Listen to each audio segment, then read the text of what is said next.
Bab pertama buku ini memperkenalkan kita pada Christopher Reese, seorang anak berusia 7 tahun yang tinggal bersama ibunya, Maggie, di sebuah kota kecil bernama Mill Grove. Mereka baru saja pindah ke sana setelah melarikan diri dari kehidupan yang penuh dengan kekerasan rumah tangga. Kehidupan mereka penuh dengan ketidakpastian, dan mereka berusaha memulai semuanya dari awal di tempat baru yang jauh dari kenangan buruk masa lalu. Namun, meskipun mencoba untuk melupakan segala sesuatu yang terjadi sebelumnya, Christopher mulai merasakan hal-hal yang aneh. Setelah pindah ke rumah baru mereka, ia mulai melihat dan mendengar hal-hal yang tidak bisa dijelaskan, termasuk seorang teman imajinernya yang baru bernama Ivy. Meskipun tidak bisa dilihat oleh orang dewasa, tampaknya sangat nyata bagi Christopher.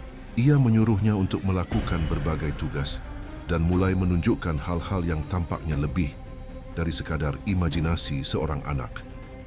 Ivy memberi petunjuk kepada Christopher tentang sesuatu yang lebih besar, sesuatu yang terkait dengan kota Mill Grove dan sejarah kelamnya.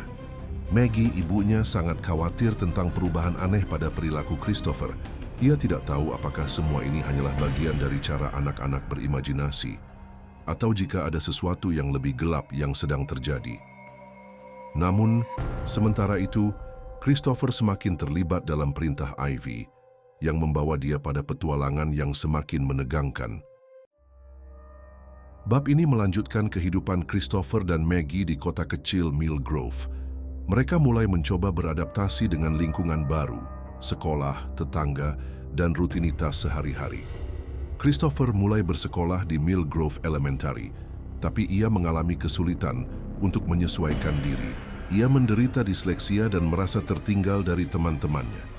Hal ini membuatnya menjadi sasaran ejekan dan menjauhkan dirinya dari anak-anak lain. Maggie, di sisi lain, mencoba keras untuk menjadi ibu yang baik, sambil bekerja keras dan menyembunyikan kecemasannya.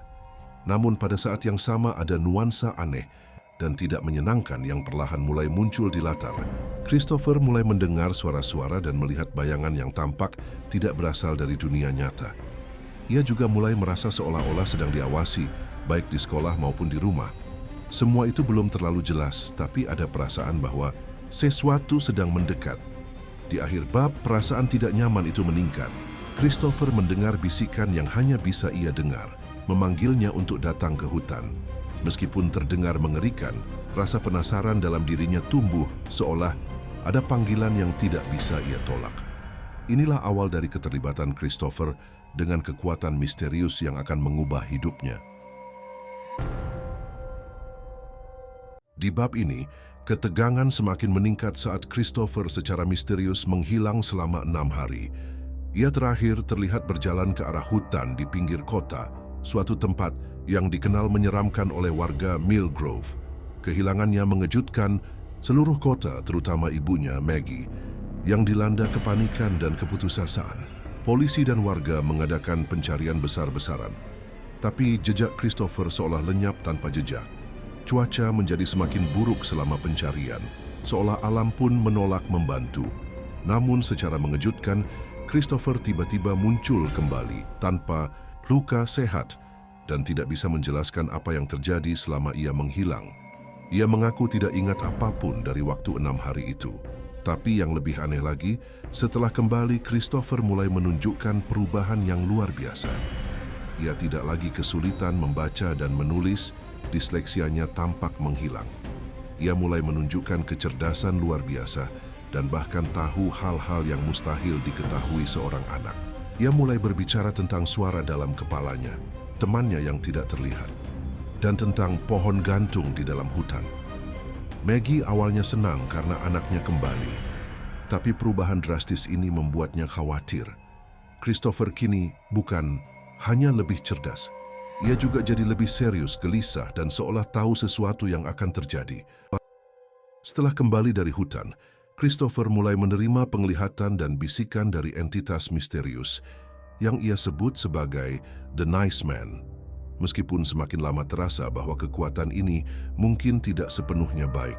Ia merasa terdorong untuk membangun sesuatu, sebuah rumah pohon, di sebuah lokasi tertentu yang ditunjukkan oleh suara dalam pikirannya. Suara itu mengatakan bahwa rumah pohon ini akan menjadi kunci untuk menyelamatkan semua orang. Di sekolah perubahan, Christopher semakin mencolok. Ia menjadi lebih percaya diri, mendapat nilai bagus, bahkan mulai memengaruhi orang-orang di sekitarnya, baik teman maupun guru, dengan caranya yang tidak biasa. Sementara itu, Maggie terus berjuang dengan kecemasan yang meningkat. Ia tahu ada sesuatu yang berubah dalam diri putranya, tapi sulit menjelaskannya secara rasional.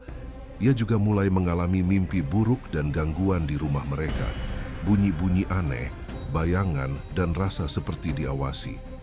Mimpi buruk Maggie terasa sangat nyata dan berhubungan langsung dengan apa yang dialami Christopher. Ada juga perkembangan di sisi kota Millgrove.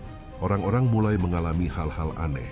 Kemalangan, mimpi yang sama, perasaan tidak nyaman yang tidak bisa dijelaskan. Warga kota mulai menunjukkan bahwa ada sejarah kelam dan kekuatan lama yang mungkin sedang bangkit kembali. Christopher, di bawah pengaruh suara itu, semakin terobsesi untuk menyelesaikan rumah pohonnya, bahkan menyelinap keluar malam-malam untuk membangunnya. Ia percaya bahwa apabila rumah pohon itu tidak selesai tepat waktu, sesuatu yang buruk akan terjadi. Mau lanjut ke chapter 5? Like dan komen di bawah.